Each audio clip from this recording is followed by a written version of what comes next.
Welcome back. I think I had the wrong sign up for the other one. This one is Bible time. No, this one is actually story time. See, I am so confused. This is what happens when things get hectic at the beehive. So this is actually the story time because this is when I'm telling the story. The other was Bible time because we were going over the Bible verse. So I'll get it all worked out. And this is lesson 6. We are on commandment number 5 on honor your father and your mother. So if you have your papers, the first page is some things that are not showing honor. So if you look at this first picture, what is he doing that is not showing honor? Holler out loud, even though I can't hear you. And so this one is they are talking back. That is not showing honor. That is actually being very disrespectful. So what is this one where he's telling no? Let me tell you, I never told my parents no. I didn't even ask my parents why when they say no, you can't do something. Because the asking the why was the talking back because they're the parent. They make the decision. So this one's saying no. And so he's just flat out disobeying. This one is where he's got the ball that went through the window. And this one is showing that he's lying. Now, I don't know how it happened. He's got the bat in his hand. Hello, yes, you do. So he's flat out lying to his mom. That's very disrespectful. And then this one, he's got all these other things going through his head. He's not, it's coming in one ear and out the other. So he's not listening. And that's a way of showing disrespect and not showing honor. And so for story time, you need to have your Bible because we're going to get to the Bible story at Genesis chapter 46. And so, how many of y'all have ever visited your grandparents? So, I have. Actually, today, I believe, is my grandma Hales. If she's in heaven now, but she would have been 102 today. And so, that's on my dad's side. And so, we would always go to Alabama and North Carolina to visit the grandparents and the cousins and aunts and uncles and stuff. And so when you go to your grandparents, have you ever seen how your parents treat them? Because that's their parents. And so, and kind of model. Hopefully they were a good example of how to show honor to their parents. And they in turn expect that from you because that's what the Bible tells us, excuse me, we need to be doing. And so the 5th commandment tells us that we're supposed to honor, show respect to our parents. And so in Genesis, if you already looked from our other video, I told you to kind of glance through and see if you know who we were talking about today. So do you know who the story is about? Joseph. And so if you remember, Joseph ended up in Egypt because he had some brothers that were not so nice because Joseph was the favorite, which we shouldn't have favorites as parents, but Joseph was the favorite. And out of the 12, and his brothers sold him into slavery. He ended up in Egypt. He ended up in prison. But then, because of God's amazing, awesome omnipotence, being all-knowing, he ended up second in command with only Pharaoh over all Egypt. And because of the famine, and he interpreted the Pharaoh's dream. So he was in Egypt. And so he had been down there for a while. His dad, Jacob, whose name's changed to Israel, thought that he was dead. And so we find out that the brothers come trying to find food because there's food in Egypt, because Joseph told Pharaoh, it's coming, you need to save up food. And so now we're going to catch up with this story in chapter 47. Big number 47.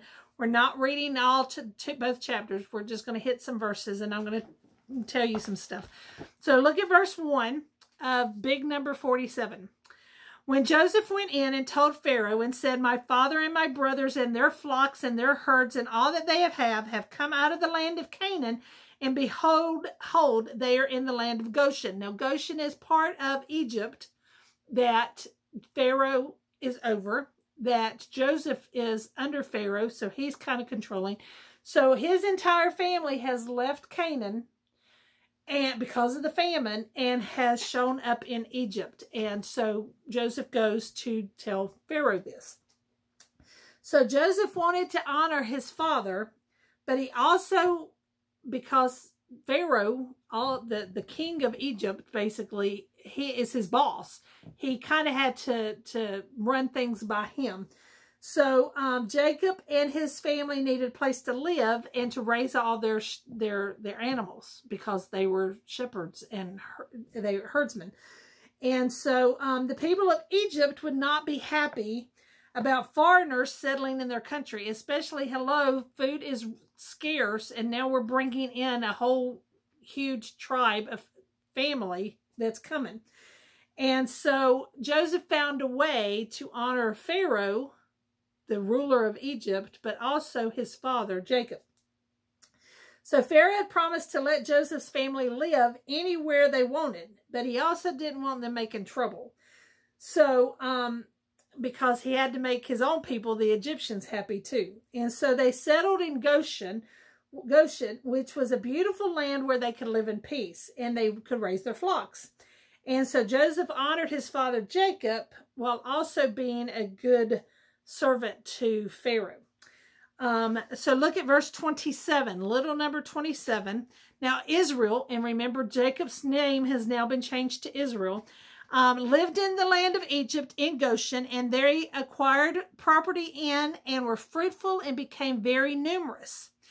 Jacob lived in the land of Egypt 17 years, and so the length of Jacob's life was 147 years. So I think I'm old. Jacob was very old. He was 147. But he lived in Egypt for 17 years. Now you have to realize that Joseph was where? He was ruling what country? Egypt. Jacob, his father, was in Canaan.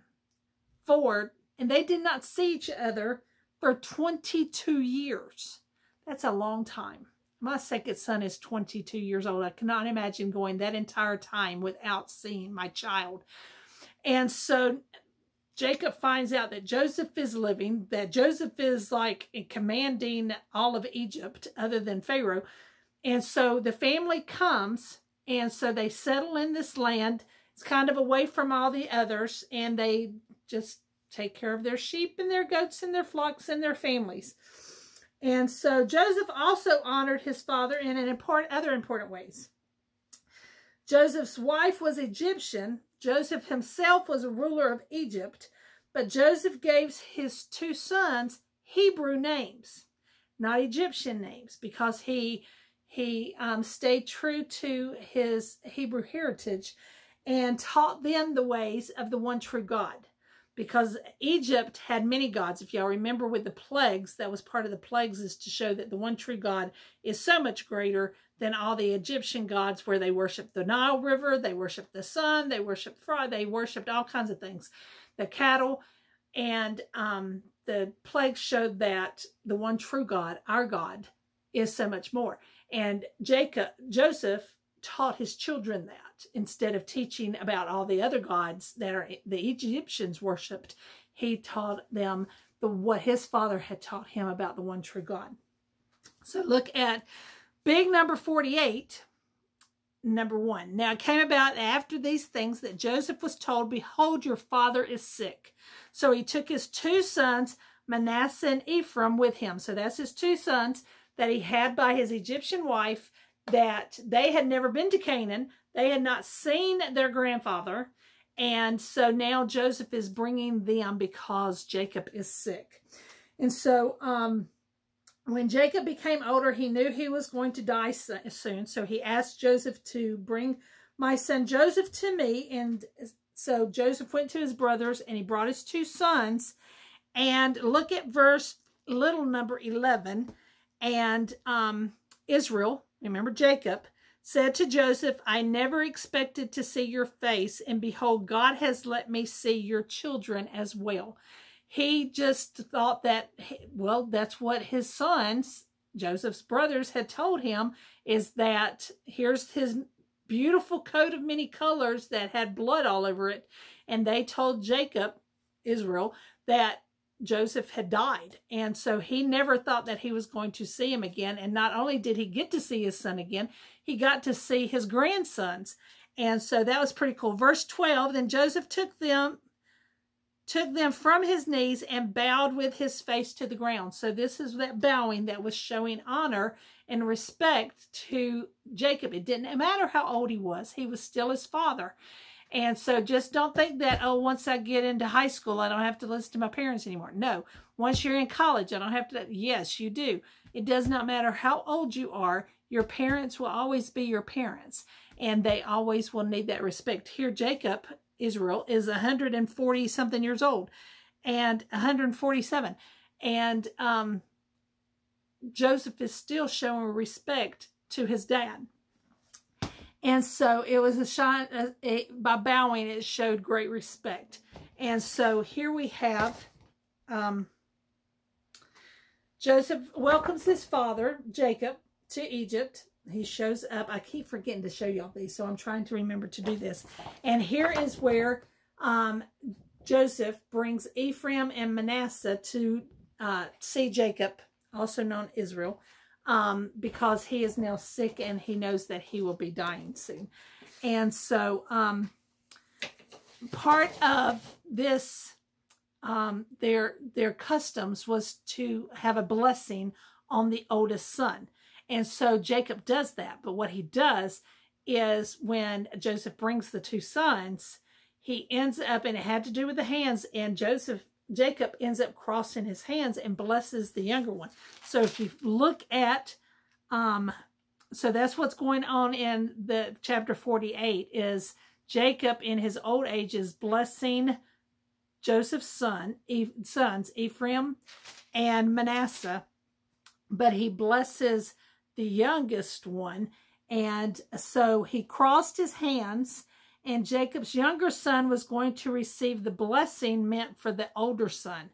And so that's a big thing. We really don't do that nowadays. Some cultures around the world do that, where the oldest gets a bigger inheritance, those kind of things, gets the run of the company that the family may own, those kind of things. But that was a big thing in Bible times.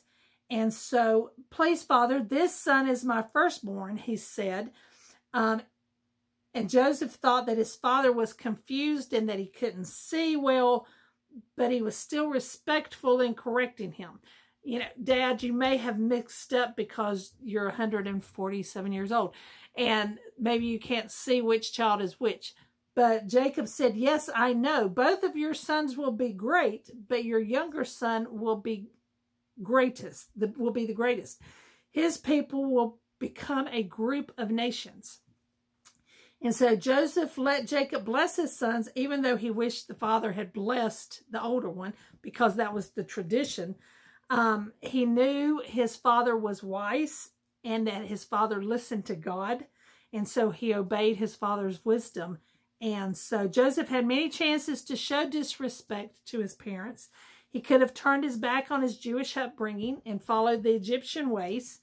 He could have enjoyed the money and the power of ruling Egypt and just turned his back on everything he knew about his father, his family, the God that they worshipped, but he didn't. But Joseph loved God, and he kept God's commandments, and one of those was to honor his father and mother and show respect to them. And so God commands us to do that, to show respect and honor to our parents, no matter how old we are. As children, you honor your father and mother most when you obey them. And I've always taught children, my children, and the children in my classrooms that I've taught over the years, that obedience is doing what you're told, when you're told, and with the right heart attitude. And so you can obey, but if you wait, 3 days later to do what your parents told you to, that's not obedience. If you grumble and complain about it and don't have the right attitude, that's not obeying your parents.